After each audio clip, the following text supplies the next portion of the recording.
नमस्कार दोस्तों, कैसे हैं आप सभी लोग। आशा करता हूँ अच्छे होंगे। आइए आज के वीडियो में हम देखेंगे कुछ महत्वपूर्ण प्रश्न जो कि आपके टीजीटी पीजीटी आर्ट एग्जाम के लिए बहुत ही सहायक होंगे। तो आइए प्रारंभ करते हैं। एक ही रंगत के विभिन्न तानों को प्रदर्शित करना क्या कहलाता है। ठीक है, एक ही रंगत के विभिन्न तानों को, ठीक है, रंग एक ही है, उसके विभिन्न तानों को प्रदर्शित करना क्या कहलाता है। विकल्प आपको दिया गया एक वर्णीय, द्विवर्णीय, बहुवर्णीय या इनमें से कोई नहीं। तो एक ही रंगत के विभिन्न तानों को प्रदर्शित करना आपका एक वर्णीय कहलाता है। ऑप्शन ए इसका राइट आंसर हो जाएगा। नेक्स्ट है कि मोम लगाने के लिए टीजेंटिंग नामक टूल का प्रयोग किसके द्वारा किया जाता था। ठीक है, मोम लगाने के लिए क्या करते थे, टीजेंटिंग नामक टूल का प्रयोग करते थे, और ये किसके द्वारा किया जाता था। विकल्प आपको दे दिया गया है जावा निवासी के द्वारा, जापानी के द्वारा, कोरिया के द्वारा या फिर म्यांमार के द्वारा। ठीक है, तो ये कौन प्रयोग करते थे ये आपको बताना है। तो जावा निवासी इसका प्रयोग करते थे। ऑप्शन ए इसका राइट आंसर हो जाएगा। नेक्स्ट है लॉ ऑफ रिलेशनशिप के नाम से निम्न में से किसे जाना जाता है।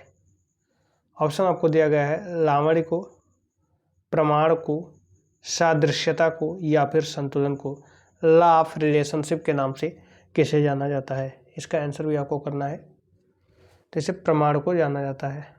ठीक है, ऑप्शन बी इसका राइट आंसर हो जाएगा। प्रमाण को क्या कहा जाना जाता है, लॉ ऑफ रिलेशनशिप के नाम से भी जाना जाता है। नेक्स्ट है आइवरी ब्लैक कैसे प्राप्त किया जाता है। ऑप्शन आपको दिया गया है लकड़ी को जलाकर, हड्डियों या हाथी दांत को जलाकर, कोयले से या फिर अंगूर की टहनियों को जलाकर। आइवरी ब्लैक जो है वो कैसे प्राप्त किया जाता है। तो इसके प्राप्त करने का जो तरीका होता है आपका हड्डियों या हाथी दांत को जलाकर प्राप्त किया जाता है। क्या, आइवरी ब्लैक। ऑप्शन भी यहाँ पर राइट आंसर हो जाएगा। बढ़ते हैं अगले प्रश्न की ओर।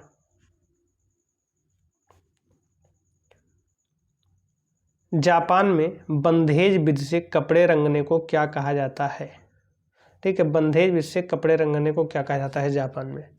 ऑप्शन आपको दिया गया है शिबोरी कहा जाता है, ह्यू कहा जाता है, फिलर कहा जाता है या फिर ग्लेजिंग कहा जाता है। क्या कहा जाता है जापान में जो बंधेज विधि से कपड़ा रंगा जाता है उसे क्या कहा जाता है।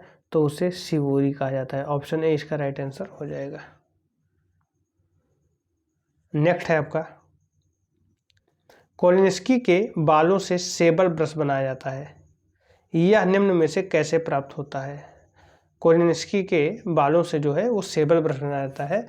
ये कैसे प्राप्त होता है या किस जानवर से प्राप्त होता है।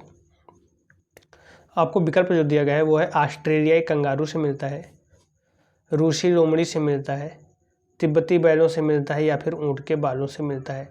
कोलिंस्की के बालों से सेबल ब्रश जो सेबल ब्रश जो बनाया जाता है वो किस जानवर से मिलता है। तो इसका जो आंसर हो जाएगा वो हो जाएगा रूसी लोमड़ी से। ऑप्शन बी इसका राइट आंसर हो जाएगा। नेक्स्ट है कौन अपारदर्शक जल रंग नहीं है। ऑप्शन आपको दिया गया है स्टेपलिंग, स्क्रम्बलिंग, ड्राई वॉशिंग या फिर ग्लेजिंग।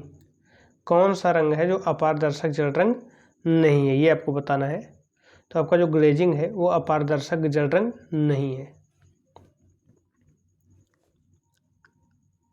नेक्स्ट है 1863 ईस्वी में आयोजित अस्वीकृत चित्रों की प्रदर्शनी का क्या नाम था। 1863 में एक प्रदर्शनी आयोजित की जाती है।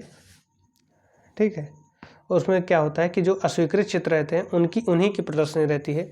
हमें उस प्रदर्शनी का नाम बताना है। ऑप्शन आपको दिया गया है सलो द रिफ्यूजेज, ला मुल द ला गालेत, सोशेते द अदेपांदा या इनमें से कोई नहीं। तो आपका जो सलो द रिफ्यूजेज है ये उस प्रदर्शनी का नाम होता है जिसमें अस्वीकृत चित्रों की प्रदर्शनी की जाती है। नेक्स्ट है कोरो एक भूदृश्य चित्रकार हैं जिनकी एक कृत नारनी का पुल किस संग्रहालय में संरक्षित है। ठीक है, ऑप्शन आपको दिया गया है चेस्टर वेस्टी लाइब्रेरी डब्लिन में, मेट्रोपॉलिटन संग्रहालय न्यूयॉर्क में, विक्टोरिया और अल्बर्ट संग्रहालय लंदन में या फिर लुब्र संग्रहालय में। ठीक है, कोरो का जो चित्र है नारनी का पुल वो किस संग्रहालय में संग्रहित है? तो ये लुब्र संग्रहालय पेरिस में संग्रहित है। ऑप्शन डी इसका राइट आंसर हो जाएगा। नेक्स्ट है आपका वान गाग के 1880 से 1886 ईस्वी के कॉल को किस नाम से जाना जाता है? ठीक है, 1880 से 1886 के काल को किस नाम से जाना जाता है? गुलाबी काल कहा जाता है कि डच काल कहा जाता है या नीला काल कहा जाता है या फिर निर्वासित काल कहा जाता है? वान गाग के 1880 से 1886 का जो टाइम पीरियड है वान गाग का, उसको क्या कहा जाता है? तो उसे डच काल कहा जाता है। ऑप्शन बी इसका राइट आंसर हो जाएगा। नेक्स्ट है गोथिक शब्द का प्रयोग 16वीं सदी में सर्वप्रथम किसने किया था? विकल्प आपको दिया गया है वेलास्केस ने, प्यूटर ब्यूग्रेल ने, हांस होलवाइन ने या फिर जियो वसारी ने। ठीक है, गोथिक शब्द का प्रयोग 16वीं सदी में सर्वप्रथम किसने किया था? तो ये वसारी जी ने किया था। ऑप्शन डी इसका राइट आंसर हो जाएगा।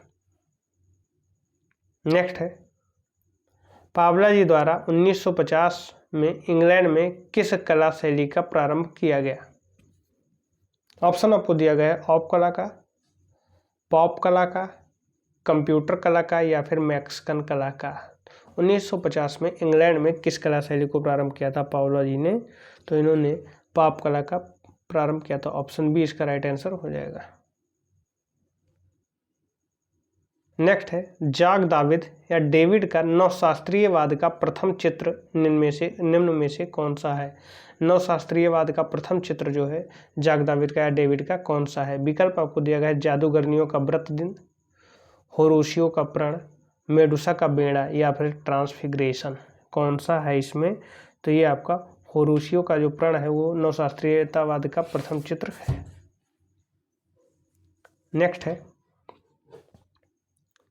पहली ग्रेफाइट पेंसिल कब बनी? ऑप्शन आपको दिया गया है 1650 कर लीजिए, 1650 ईस्वी में, 1662 ईस्वी में, 1659 ईस्वी में या फिर 1672 ईस्वी में। तो ये आपका 1662 ईस्वी में पहली ग्रेफाइट पेंसिल का निर्माण हुआ था। नेक्स्ट है बीभत्स रस का अस्थायी भाव क्या है? ऑप्शन आपको दिया गया है भय है, निर्वेद है, विस्मय है या फिर जुगुप्सा है। बीभत्स रस का जो अस्थायी भाव है वो आपका क्या है? तो ये आपका जुगुप्सा है। ऑप्शन डी इसका राइट आंसर हो जाएगा। नेक्स्ट है स्वर्णिम विभाजन का सिद्धांत कहाँ विकसित हुआ था? ऑप्शन आपको दिया गया है प्राचीन मिस्र में, प्राचीन रोम में, प्राचीन ग्रीक में या फिर प्राचीन सैंडो सभ्यता में विकसित हुआ था। स्वर्णिम विभाजन का जो सिद्धांत विकसित हुआ था वो कहाँ पर विकसित हुआ था?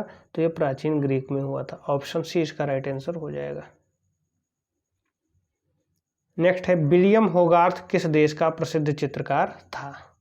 विलियम होगार्थ जी जो हैं वो किस देश के प्रसिद्ध चित्रकार थे? ऑप्शन आपको दिया गया है स्पेनिश के थे, इटालियन के थे, ब्रिटिश के थे या फिर अमेरिकन के थे। तो विलियम होगार्थ किस देश के प्रसिद्ध चित्रकार थे? तो ये ब्रिटिश के चित्रकार थे। ऑप्शन सी इसका राइट आंसर हो जाएगा। यहाँ पर आपको बताना है कि पाल सेजान का जन्म कब और कहाँ हुआ था।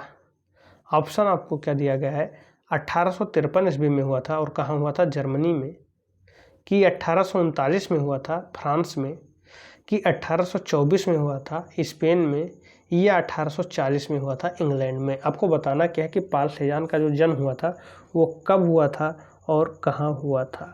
तो इनका जन्म 1839 में हुआ था और फ्रांस में हुआ था। ऑप्शन बी इसका राइट आंसर हो जाएगा। नेक्स्ट है आपका नाइट ड्रीम्स किसकी कृति है? विकल्प के तौर पर आपको दिया गया है आरबी लीटन का, राफेल का, मैसाचियो का या फिर फ्रा एंजेलिको का। नाइट ड्रीम्स जो रचना है वो किसकी कृति है? तो ये जो है राफेल की कृति है। ऑप्शन बी इसका राइट आंसर हो जाएगा। नेक्स्ट है रोमांसवाद का प्रथम चित्र निम्न में से कौन है? ऑप्शन आपको दिया गया है सूर्योदय का प्रभाव है, तृण पर भोजन है, होरीशियो का प्रण है या फिर मेडुसा का बेड़ा है। रोमांसवाद की यहाँ पर बात कर रहा है। रोमांसवाद का जो प्रथम चित्र है वो कौन सा है, तो वो है मेडुसा का बेड़ा। ऑप्शन डी इसका राइट आंसर हो जाएगा।